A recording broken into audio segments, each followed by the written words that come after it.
Auburn loses a quarterback recruitment battle, but now may be in an even better spot with a bigger prospect. In a world full of podcasts, he's the undisputed heavyweight champion of hot takes, an Auburn sports homer, master of the book, and message board legend. Get your buttons buttoned and your hats flattened because the Top Button Podcast is about to kick off. And you don't want to miss your courtside seat. Now, here's your host, Charlie 5. What's up, everybody? We're back. It's episode 34 of the Top Button Podcast. I'm your host, Charlie 5, and we are ready to rock and roll. We're going to talk some quarterback recruiting. We're going to talk about the portal popping and open today. And then we're going to talk about the biggest addition that you could possibly have for Auburn men's basketball over the weekend, adding JP Pegues. But before we do that, we got to give a shout out to our boy, Ford Stokes. Got some big news for Ford, okay?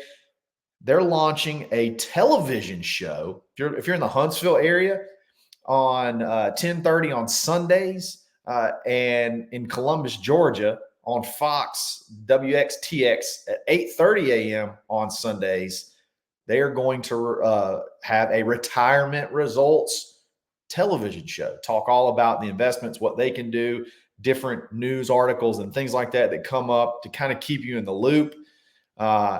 So be on the lookout for that. You got Huntsville, Alabama, ALTV 10:30 a.m. on Sundays, and Columbus, Georgia on Fox WXTX 8:30 a.m. on Sundays, right before Fox News Sunday. So if you can't catch it on, if you miss them, if you miss the TV show, you can always go check out annuity360.net or activewealth.com and get filled in on the details. But big news, Ford's making moves. You need to be making moves with Ford. So check him out, Ford Stokes, activewealthmanagement.com. All right.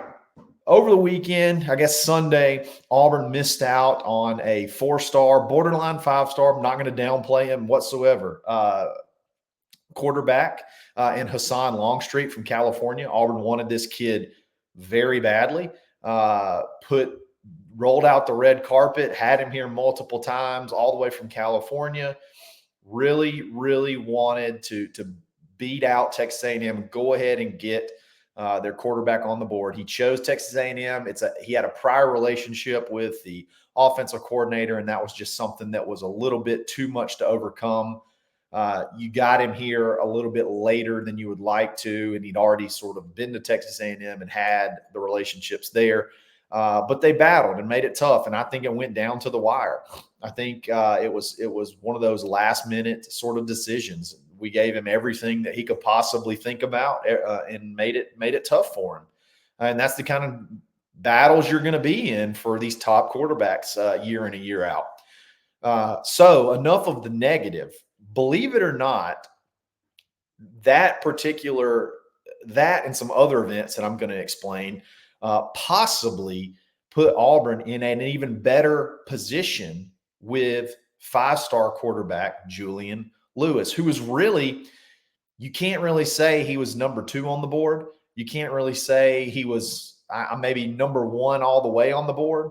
And the only reason that is because I think the value of both from a quarterback perspective, from Auburn's perspective, was probably close to the same. But Hassan was committing sooner. And you kind of want to go ahead and get that quarterback in and get him solid, because quarterbacks typically lock in. It's hard to flip. It's hard to flip quarterbacks sometimes, and getting them in early is big. Getting those guys in early is big. So Auburn wanted to go ahead and get their quarterback on the board. So they were pushing hard for Hassan Longstreet. Julian Juju Lewis, that's what everybody calls him, Juju. He's got a little bit of a later date. I don't think he's really in a hurry to make a decision. He's a big-time prospect. He's the number 1 overall prospect on 2 of the recruiting sites. Number one quarterback, number 1 overall player, which is wild because he reclassified into this class. So he was really supposed to be a 2026 prospect. He reclassified to a 2025. Unbelievable kid. But Do you want to go later? Do you want to go later in the class? You want to go later in the year before you actually get your quarterback on board? That may be what you have to do to get a Julian Lewis. But with some of the more recent events, Auburn may possibly be in the driver's seat. And what do I mean by that? Well, it was widely thought, he's a commitment to USC, but it's been widely thought that Georgia is going to have the final say in his recruitment. Georgia is probably going to end up being where he goes. He's from Carrollton, Georgia kid. Georgia just doesn't, when Kirby locks in on a guy, it's hard to beat him. It's hard to beat him. Well, yesterday, Steve Wiltfong and several other recruiting analysts started putting in big predictions, crystal balls for another quarterback. I believe his name's Ryan Montgomery, who's from Ohio, I believe, to Georgia. He's also a four-star quarterback, big time prospect, top 200, top 100, top 150 player on a couple of sites. Just a really good quarterback. Auburn talked to him for a little bit. Auburn kind of kicked the tires on possibly taking him. I believe he's probably going to go ahead and commit to Georgia today. So Georgia's got landing their quarterback, Ryan Montgomery, for the 2025 class. They have I think the number one overall quarterback in the 2026 class committed already. They may be done with the Julian Lewis, the Juju Lewis recruitment. So that could possibly signify that they're moving on. They didn't want to wait. They didn't want to play, not necessarily, I don't want to say play the game because that has a negative connotation, but hey, they didn't want to risk, going later in the year. Let's go ahead and get our guy now and just move on. Just move on. And, whatever happens with Julian Lewis, let everybody else go fight over him. We got our guy and we're going to go. So that possibly could put Auburn right in the driver's seat because there was a ton of positive momentum. He's been here multiple times over the last, couple of months, and he's scheduled for another official visit, I believe, in June to Auburn. I think it's mid-June. It's actually June 14th and 6th through the 16th. So he's going to be here on an official visit. You're picking up a lot of steam on the recruitment. You were picking up a lot of steam in that recruitment. And then, now Georgia has possibly removed themselves. That he was scheduled for a official visit May 31st through June 2nd. I believe Steve Wiltfong with On3 or Chad Simmons, one of the two, put out that visit may not happen now to Georgia. So that official visit may not even happen anymore. So now you just have USC, who nobody really ever feels like he's going to stick with. USC, Auburn, and Colorado still on the docket for official visits. You got to love where Auburn stands there. Now, Alabama is not going to Alabama's going to be in this recruitment as well. He did not pick them for one of the official visits, but now when you got Georgia out, it could be easily just to substitute Alabama in there. He has a good relationship with DeBoer. He's been there. That's a quarterback-friendly offense. So you're going to have to battle. You're going to have to battle Alabama probably. I think it's probably going to come down to Auburn and Alabama. But look,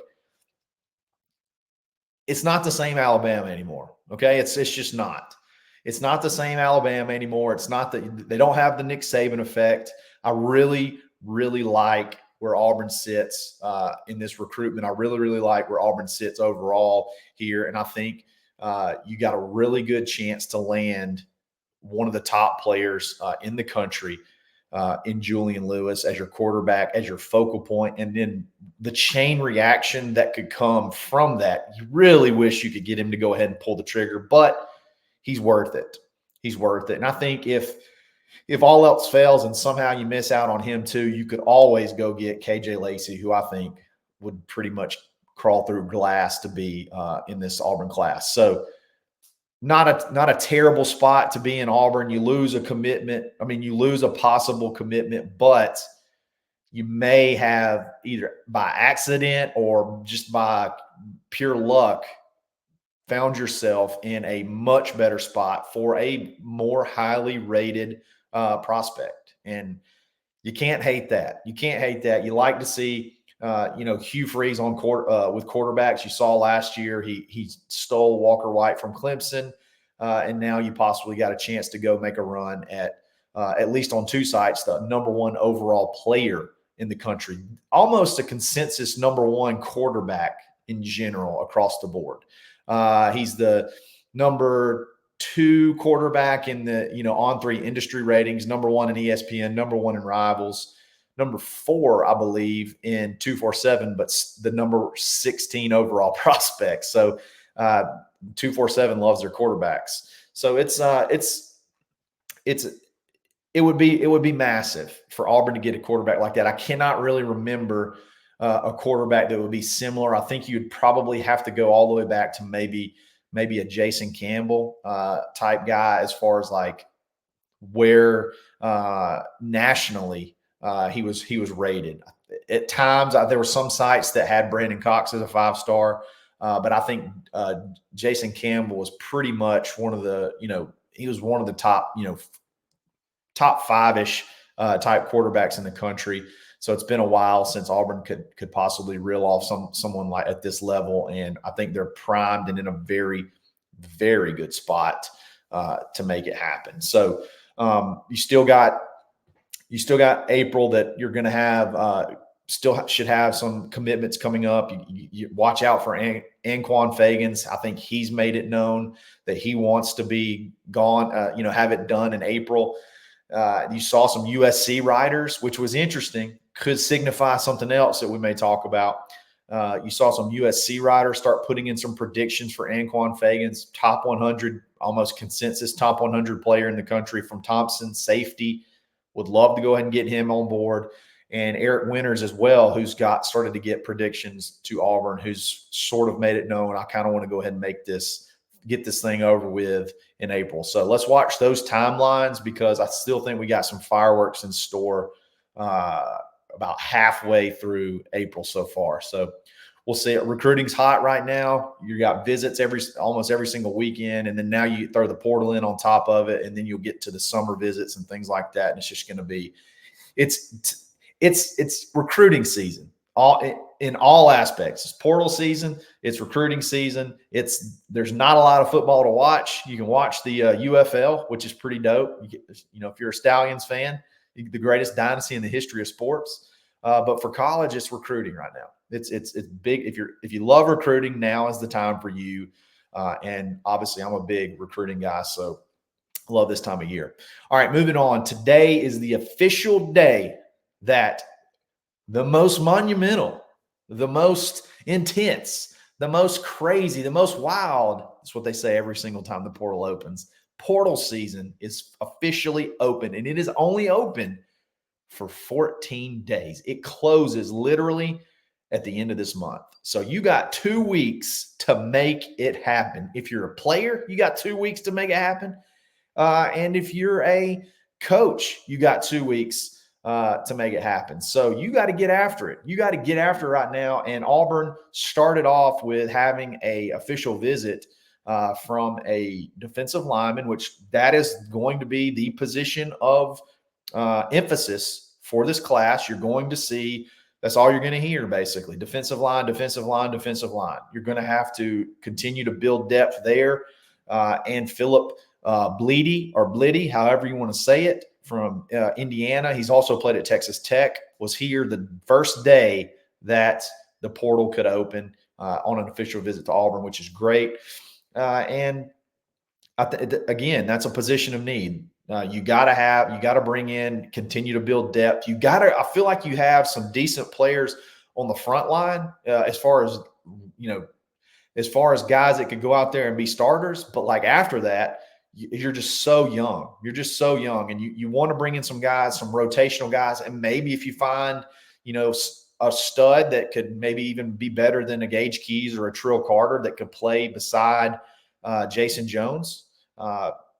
maybe what does that do for you? What does that do for this defense moving forward? Josh Pate from 247 made an interesting comment on one of his shows. He said something to the tune of, they were talking about different teams and they got to Auburn and they started talking about the spring portal. And he said, what if Auburn were to land two, elite defensive linemen in the portal? What does that do for this season? What does that do for their season? To me, which kind of signifies maybe he's heard something. Maybe Auburn is, definitely in the market, definitely ready to go to battle for a defensive lineman because everybody seems to be. But what if, Auburn were to land two Jason Jones or better level players to add to this class that could partner up with him and Keldrick Falk and those type guys and sort of hopefully replace or get close to the production that you lose with Marcus Harris. I mean, to me, that totally changes the outlook on the defense. They played really well in the spring game, but if you can add, if you can take a flyer and get you a playmaker in the portal on that defensive front in the middle that can keep guys fresh, help keep guys fresh and not be a drop off, that'd be absolutely massive, absolutely massive. And Auburn's ready to go to battle for that. Look, I'm not going to you can tell based off of the offseason hires how important this portal period is because of the way last year ended, the way last year went, the emphasis on making this season exponentially better. You go off and you make some huge hires in the roster management realm, the roster management area. You make a huge hire there, big time salaries, hire the pieces around him, and now you're ready to go in and go to battle for these guys, and you feel more prepared. You feel a little bit more prepared. You got a little bit better strategy. You notice in the last spring portal, we would get a lot of the last visits, which is typically what you want in high school recruiting. But in the portal, it seems like if you can get that first visit, you probably can go ahead and push and get a commitment. And especially now with how fast everything goes, you want to get those visits as soon as possible. And I can't imagine that you're going to see a ton of names. Today is going to be an explosive day. So be by Twitter. You're going to see a ton of names of people go into the portal. And you're just going to have to be prepared because things could go fast. Things could go fast. Like I just saw a name in the portal, familiar name, Carmelo English from Phoenix City. He went to Michigan. He committed to Auburn during the Brian Harsin era, flipped because it was a complete and utter disaster, and ended up signing with Michigan, an offense that throws it like 12 times a game. And now their coach is gone. So he's going into the portal, not a ton of production, but a very highly recruited athlete, a very highly rated athlete out of high school. That guy goes in. Could you bring him in to help supplement the wide receiver room or help replace anybody that you possibly could lose? I mean, there's going to be names everywhere, and there's probably going to be some familiar names. There's one name for defensive line in particular that I'm not ready to share that I'm watching for defensive line that's probably going to be a familiar name that if that person goes into the portal, you got a chance to possibly add, a very, very productive Power 5 defensive lineman that could be an immediate impact. So got to keep your head on a swivel. Today is going to be fast and furious. I'm going to try to keep you updated on everything that's going on. All right, moving on to basketball. Over the weekend, I haven't had a chance to talk about it, but JP Pegues from Furman is one of your top point guards that you were targeting to add to. You lost both of yours to the portal. So you needed a senior. You needed a guy that had experience that could come in, and you felt like that's the only thing that was missing from the team last year was just that senior experience to be able to, from a point guard perspective, to be able to, rally everyone when there's a little bit of adversity and things of that nature. And you got him. He committed on Friday. JP Pegues, you're talking about a dude that's, nearly a 40% three-point shooter from the point guard position, which we've missed that for quite a while. I don't know that we've had a 35 plus point guard percentage from three since maybe Javon McCormick. I think he had a pretty good 3-point shooting year whenever he was the starting point guard. So you've missed that element. You've missed the element, especially this year, the Wendell Green, what I call the Wendell Green element of being able to penetrate and get to the line. Our point guards just last year struggled doing that. This guy shoots 4 to 5 free throws a game. He knows how to get to the hole. He knows how to get fouled, and then he makes, I believe, well over 80% of his free throws. So, and if you Google him, his first highlight ever, I think the first highlight, if you Google him, is hitting the game-winning shot in the tournament to beat Virginia as maybe a 13 or 14 seed. Like that, it was a big time upset. I think Virginia did something really crazy where it was the end of the game and they were trying to inbound and just throw it as far as they can, as high as they can, so that it could run a lot of the clock off. It gets picked off. They hit JP and he hits just nothing but the bottom three to take the 1 point lead with just a few seconds left, and they end up winning that game. So clutch, that's another thing we've talked about. Hey, do you have that clutch gene to be able to make that big shot? He obviously does. And people talk about how does it translate? Oh, how did it translate from G5 to P5? This guy had some of his best games against, Arkansas, against a lot of your Power 5 teams, Virginia in the tournament. Like this guy, his game translates. So you get him in, and now you sort of turn your focus to Janai Broome. I think that is who you turn your focus to as far as finishing off this roster. You may look to add, some sort of Chaney type player at the 3 or 4 that could probably play a little bit of both. That could be a later in the process JUCO guy like a Chad Baker-Mazara that you have to really eval and hit, or a Chaney type player that's just from a very small school that's sort of overlooked. And we saw what kind of player Chaney progressively developed into. But I think we're feeling good that Janai could come back. I don't believe any of the rumors of the portal. So don't let people rustle you over the portal. I just do not see that happening as much as he loves Bruce Pearl, and Bruce Pearl has shown him love and gave him opportunities. I just don't see that. I think he's going to give him opportunities to play, different positions, play a little bit of 4 so he could get a better look from the NBA.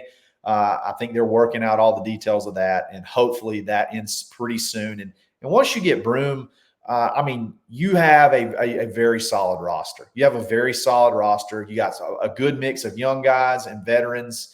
We're going to be an incredibly experienced team with some explosive young guys that could possibly develop and get better over their time. Ja'Kai Howard, who's just a highlight reel coming in, and then Tahad Pettiford, who's going to be KD on steroids from an offensive perspective. A little bit smaller 2-guard who's explosive, can get to the hole and shoot as well. So you're going to see, I really like the way this roster is shaping out. Broome is the final piece.